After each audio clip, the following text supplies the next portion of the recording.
2026 में अगर आप एक न्यू कार लेने की सोच रहे हो तो आपको ज़रूर गलत गाड़ी ही बेची जाएगी। क्योंकि 2026 में से बहुत सारी गाड़ियां मार्केट में आज के डेट में भी एक्टिव है, जो शोरूम में अवेलेबल है बेचने के लिए। लेकिन 2026 के हिसाब से ये गाड़ियां बिल्कुल भी रिलेवेंट नहीं है, अपने प्राइस को बिल्कुल भी जस्टिफाई नहीं करती है और कंपटीशन के मुकाबले ये गाड़ियां बहुत ही ज़्यादा आउटडेटेड लगती है। लेकिन आप जब भी न्यू कार लेने शोरूम जाओगे तो आपको सबसे पहले इन्हीं गाड़ियों को बेचने की कोशिश की जाएगी, क्योंकि डीलर के पास इन गाड़ियों का बहुत सारा स्टॉक है जिनको क्लियर करना इनकी मजबूरी बन चुका है। तो आप भी बलि का बकरा ना बनो, इसलिए आज के इस वीडियो में हम डिस्कस करने वाले हैं ऐसे गाड़ियों के बारे में। मैं किसी एक ब्रांड की बात नहीं कर रहा हूँ, सारे ही ब्रांड में जो आउटडेटेड गाड़ियां हैं जिसको आपको लेने से बचना चाहिए, हम हर एक गाड़ी के बारे में डिस्कस करेंगे। तो अगर आप एक न्यू कार लेने की सोच रहे हो, आपने इस वीडियो को ज़रूर एंड तक देखना चाहिए। नो मैटर आप कौन से ब्रांड को पसंद करते हो, हर ब्रांड में कुछ ऐसी गाड़ियां हैं जो कि आपको चुपके से बेची जाएगी। तो हम ब्रांड वाइज डिस्कस करेंगे। बिना किसी देरी के आगे बढ़ते हैं वीडियो की तरफ एक छोटे से इंट्रो के साथ।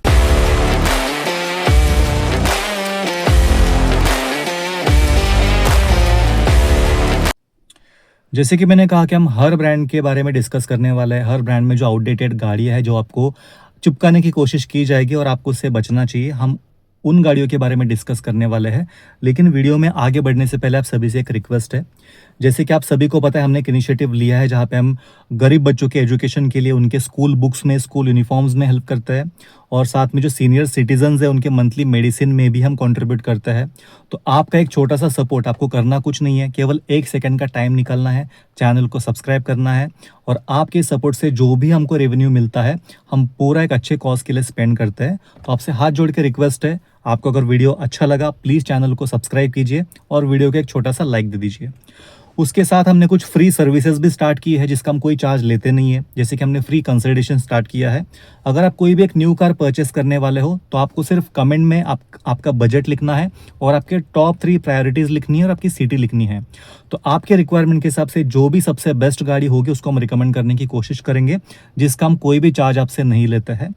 उसके अलावा आप और अगर हमें कंट्रीब्यूट करना चाहते हो हमारे कॉज में, हमने स्टोर आपके लिए ओपन किया है जिसमें गाड़ियों में लगने वाली जो भी इसेंशियल्स है, जो भी एक्सेसरीज है, सबका हमने लिस्ट बनाया है। कार परफ्यूम से लेके डैश कैम से लेके टायर इन्फ्लेटर, सनशेड्स, हर एक चीज़ आपको उस लिंक में मिल जाएगा। उसका लिंक मैंने पिन कमेंट में भी दिया है और डिस्क्रिप्शन में भी दिया है। आप वहाँ पे जाके आपको जो भी गाड़ी को लगने वाले एक्सेसरीज परचेस करने वाले हो वहाँ से परचेस आप कर सकते हो। उसका हमें सर्टन अमाउंट ऑफ कमीशन मिलता है और जो भी हमें कमीशन या फिर रेवेन्यू मिलता है उसको हम स्पेंड करते हैं गरीब बच्चों के education, school book, school uniform और सीनियर सिटीजन के मंथली मेडिसिन में।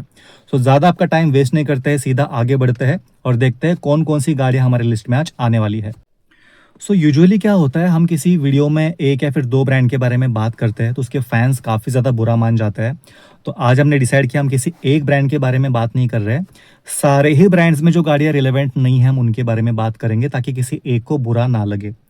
तो शुरुआत करते हैं इंडिया के लीडिंग ब्रांड से जो कि है मारुति सुजुकी। मारुति में एक ऐसी गाड़ी है जो कि सिटी यूज़ के लिए, फैमिली यूज़ के लिए बिल्कुल भी नहीं बनी है। मैं बात कर रहा हूँ जिम्नी की, जो कि 15 से लेके 17 लाख तक एक शोरूम प्राइस में आती है।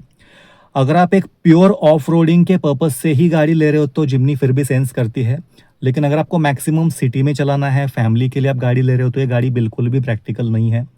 कुछ लोग कहेंगे कि हमें एक अच्छे रोड प्रेजेंस वाले और शोशे वाली गाड़ी चाहिए तो आप थार ले सकते हो। थार का रोड प्रेजेंस इससे कई गुना ज़्यादा अच्छा है, गाड़ी दिखने में भी बड़ी है और सिटी यूज़ के लिए जिम्नी से ज़्यादा प्रैक्टिकल थार आज की डेट में बन जाती है। तो जिम्नी अगर आप फैमिली यूज़ के लिए, सिटी यूज़ के लिए ले रहे हो तो बिल्कुल भी आपको अवॉइड करना चाहिए और आई डोंट थिंक ये गाड़ी ज़्यादा समय तक एक्टिव रहेगी। इसको डिसकंटिन्यू भी किया जाएगा क्योंकि इसका डिमांड ही कुछ नहीं है और गाड़ी लेने का कोई प्रैक्टिकल रीज़न भी नहीं है। दूसरे नंबर पे एक ऐसी गाड़ी आती है जो कि आज से 1 साल पहले काफ़ी रिलेवेंट थी, लेकिन समय सबका आता है, समय के हिसाब से सबको अपडेट होना होता है। जो पीछे छूट गया वो पीछे रह जाएगा। उसमें ये गाड़ी आती है मारुति की इग्निस, जो कि 6.5 लाख से लेकर 9 लाख के प्राइस ब्रैकेट में आती है एक शोरूम।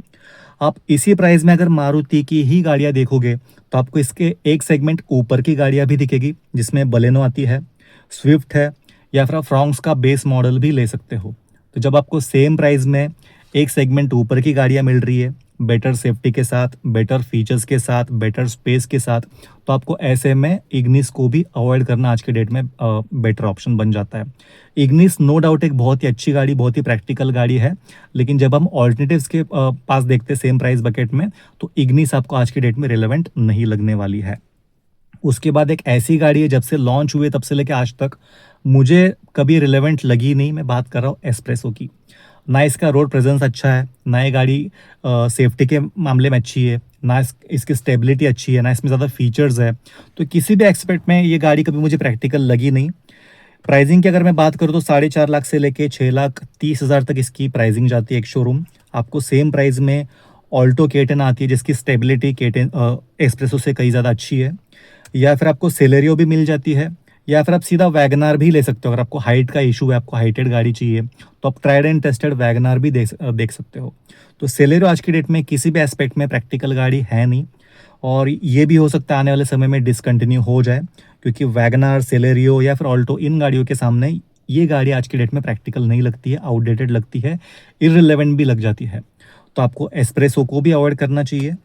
उसके बाद एक ऐसी गाड़ी है जिसमें प्रॉब्लम तो कोई नहीं है, इंजन अच्छा है, स्पेस अच्छा है, बिल्ट अच्छी है, सब कुछ अच्छा है, लेकिन एक ब्रांड के टैग की वजह से ये गाड़ी बिक नहीं पाती है, जो कि इनका खुद का ही ब्रांड का टैग है, मारुति का। मैं बात कर रहा हूँ इन्विक्टो की।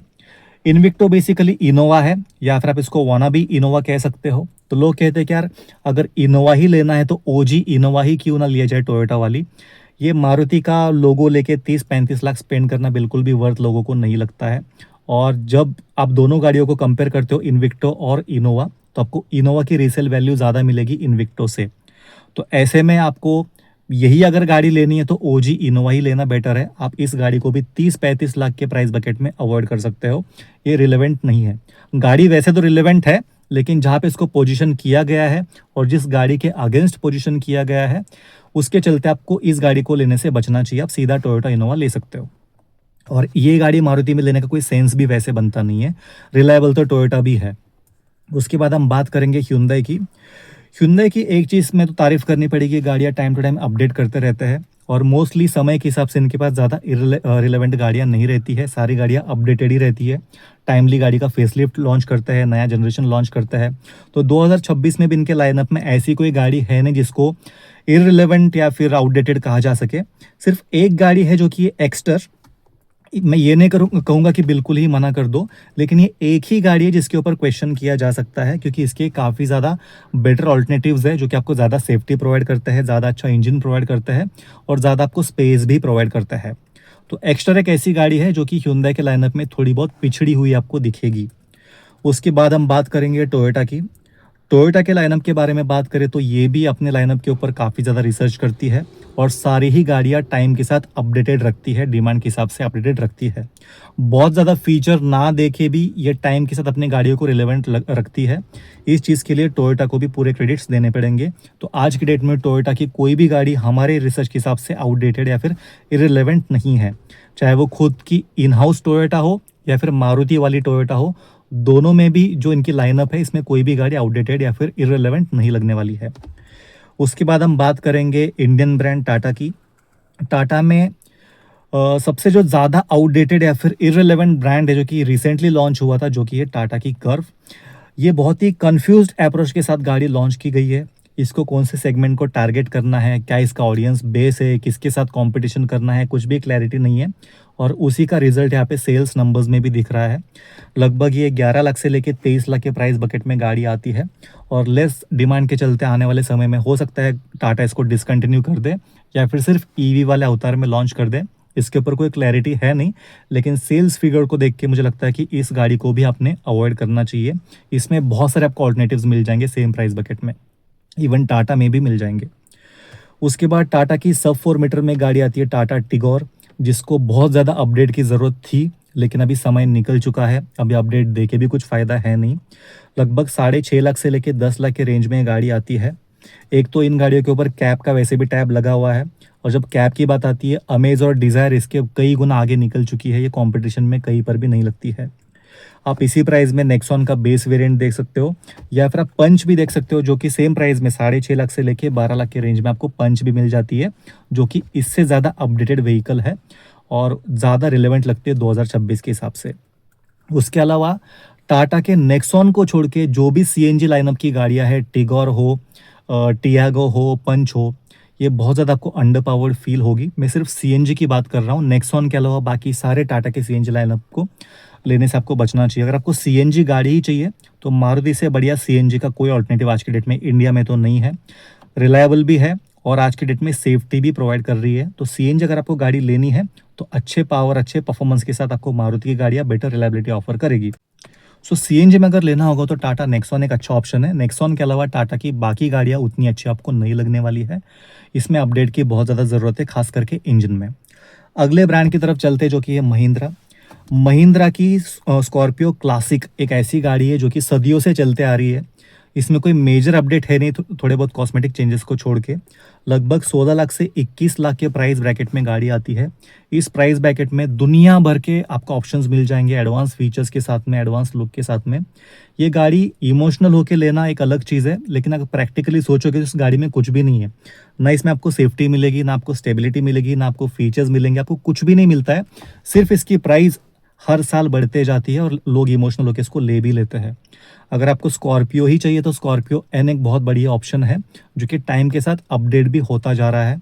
और स्कॉर्पियो क्लासिक आज भी वहीं पे 1-2 दशक पहले की गाड़ी आपको वही फील देगी, केवल इसका प्राइस हर साल बढ़ते जाएगा। तो ये गाड़ी बिल्कुल भी रिलेवेंट नहीं है।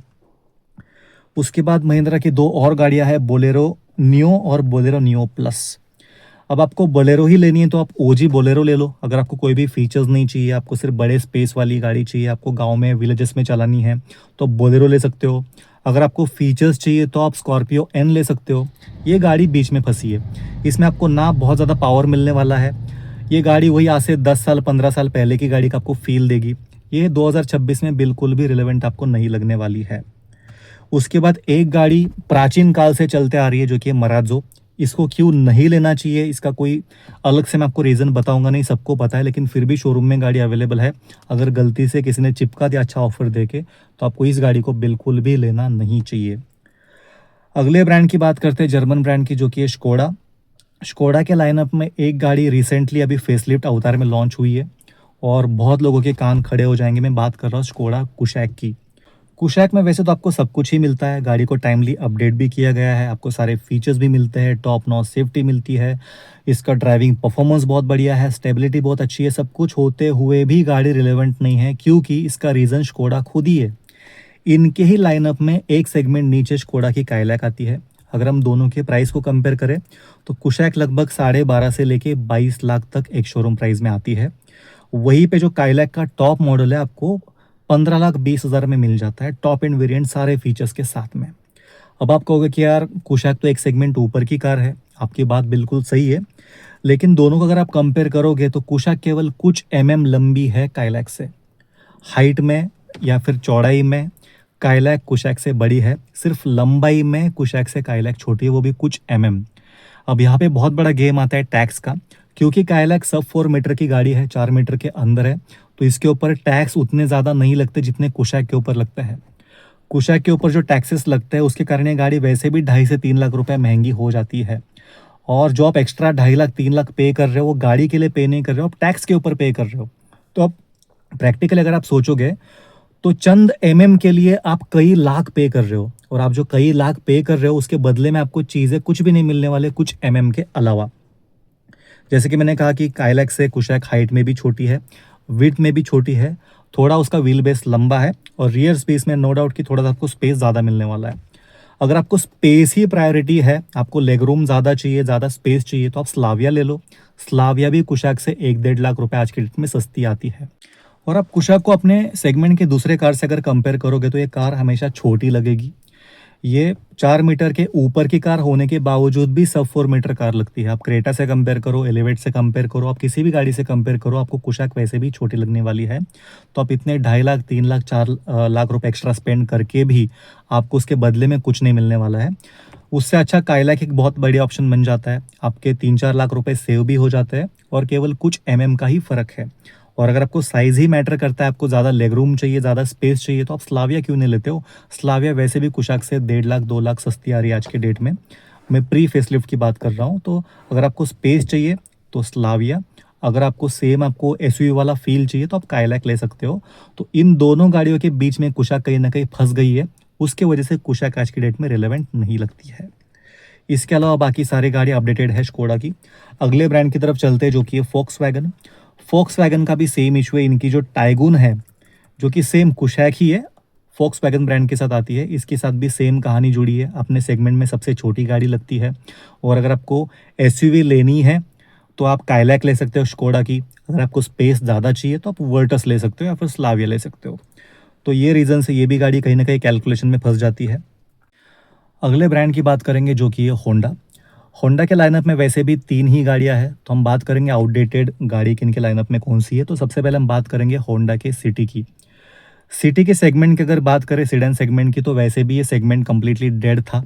लेकिन जब से स्लाविया, वर्टस, वरना ये 3 गाड़ियाँ लॉन्च हुई है, सेगमेंट में थोड़ी बहुत जान आई है। एक ज़माने में होंडा सिटी इस सेगमेंट की क्वीन हुआ करती थी। होंडा सिटी के पास कस्टमर बेस था, लॉयल कस्टमर बेस था। ये इस सेगमेंट में वंडर्स क्रिएट कर सकती थी, लेकिन होंडा ने बिल्कुल भी ध्यान नहीं दिया। जब स्लाविया, वर्टस या फिर वरना इन गाड़ियों के सामने आप होंडा सिटी को खड़ी करो तो वैसे भी आउटडेटेड लगती थी। लेकिन आज के डेट में 2026 में तीनों भी गाड़ियाँ अपना फेसलिफ्ट लॉन्च करने की प्लान कर रही है, बातें कर रही है, लेकिन होंडा आज भी वही के वही है। तो होंडा का खुद से ही फोकस नहीं है होंडा सिटी की तरफ, तो इसके चलते ये गाड़ी आपको लेने से बचना चाहिए। अगर आपको सेडान ही लेनी है तो तीनों गाड़ियों का फेसलिफ्ट आने वाला है, स्कोडा स्लाविया, वोक्सवैगन वर्टस या फिर ह्युंडई वरना। आप अपने रिक्वायरमेंट के हिसाब से इनमें से कोई भी गाड़ी आप ले सकते हो। इसके बाद होंडा सिटी जो हाइब्रिड है, लगभग 24 लाख में गाड़ी आती है। बहुत ज़्यादा आउटडेटेड और बहुत ज़्यादा ओवर प्राइस गाड़ी है। आपको हाइब्रिड ऑप्शन चाहिए तो बहुत सारी गाड़ियाँ वैसे भी आ जाती है। 24 लाख में होंडा सिटी हाइब्रिड लेना बिल्कुल भी वर्थ आज के डेट में नहीं है। उसके बाद एक गाड़ी ऐसी भी है जो कि बहुत ज़्यादा बढ़िया गाड़ी है, मैं खुद इसको बहुत ज़्यादा पसंद करता हूँ, लेकिन मास मार्केट डिमांड को ये फुलफ़िल नहीं कर पा रही है, जिसके चलते इसके सेल्स बिल्कुल भी नहीं हो रहे हैं। मैं बात कर रहा हूँ होंडा के एलिवेट की। मैं ये नहीं कर रहा हूँ कि इस गाड़ी को लेने से बचना चाहिए, बहुत ही तगड़ा, बहुत ही अच्छा प्रोडक्ट है, लेकिन इसके पीछे कुछ ड्रॉबैक्स भी जुड़े हैं। मैं अगर प्राइसिंग की बात करूँ तो लगभग 14 से 20 लाख के बीच में इसकी प्राइसिंग है।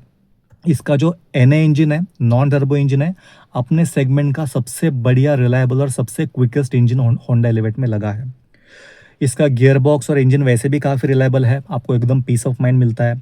तो अगर आपको एक पीस ऑफ माइंड चाहिए, आपको एक शांत और कंपोज ड्राइविंग चाहिए, तो होंडा एलिवेट से बेहतर आपके लिए गाड़ी आज की डेट में नहीं होगी। लेकिन जिस प्राइस में गाड़ी आती है, उस प्राइस में कंपटीशन में बहुत सारी गाड़ियाँ ऐसी है जो कि आपको एलिवेट से ज़्यादा सेफ्टी प्रोवाइड करती है। एडवांस आपको स्मूथ और क्विकेस्ट गियर बॉक्स प्रोवाइड करती है। गियर बॉक्स में काफ़ी सारे ऑप्शंस प्रोवाइड करती है। इंजन में काफ़ी सारे ऑप्शंस प्रोवाइड करती है। नॉन टर्बो, टर्बो, आपको जो चाहिए ऑप्शन मिल जाता है। इसके जो सीवीटी गियर बॉक्स है, आपको रबर बैंड इफेक्ट फील होता है, लेकिन कंपटीशन में गियर बॉक्स के भी ऑप्शन दिए जाते हैं। आपको टॉर्क कन्वर्टर चाहिए, आपको डीसीटी चाहिए, आपको डीएसजी चाहिए, बहुत सारे ऑप्शन आपको सेम प्राइस में मिल जाते हैं। ड्राइविंग डायनेमिक्स आपको कंपटीशन में ज़्यादा मिल जाते हैं। एडवांस फीचर आपको अच्छे मिल जाते हैं, और इन सब चीज़ों के चलते होंडा एलिवेट की जो रीसेल वैल्यू है वो भी गिरते जा रही है। सेम कहानी होंडा सिटी की भी है। सिटी एलिवेट दोनों की भी यूज़ कार मार्केट में जो पहले रीसेल वैल्यू थी, आज के डेट में हर साल बर साल वो गिरते जा रही है, और आने वाले समय में इसकी रीसेल और भी गिर सकती है। तो इन सब रीज़न के चलते होंडा एलिवेट को भी हमने लिस्ट में डाला है, लेकिन अदरवाइज़ ये गाड़ी मेरी one of the personal favourite गाड़ी है। तो सिंपल अगर मैं इसको टैग दे दूँ तो very very very good product है, बट नॉट फॉर ऑल है। ये इसके पीछे की सिंपल कहानी है।